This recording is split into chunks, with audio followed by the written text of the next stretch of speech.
আসসালামু আলাইকুম। প্রাইমারি, নিবন্ধন এবং সকল সরকারি চাকরির জন্য বিজ্ঞান অংশ থেকে কিছু গুরুত্বপূর্ণ প্রশ্ন। কোন জলজ জীব বাতাসে নিঃশ্বাস নেয়? শুশুক। মাছ অক্সিজেন নেয় পানির মধ্যে দ্রবীভূত বাতাস হতে। মাছ কোনটির সাহায্যে শ্বাসকার্য চালায়? ফুলকার সাহায্যে। তেমনি মানুষ শ্বাসকার্য চালায় ফুসফুসের সাহায্যে। নিউমোনিয়া রোগে আক্রান্ত হয় মানবদেহের কোন অঙ্গ?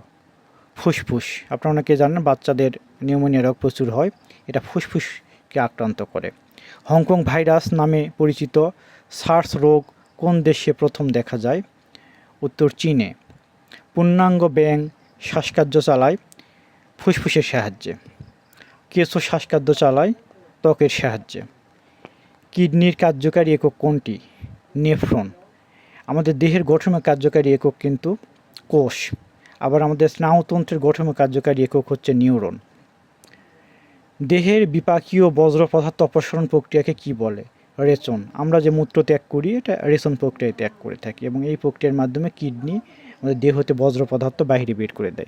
ধন্যবাদ, ভালো থাকবেন। আসসালামু আলাইকুম।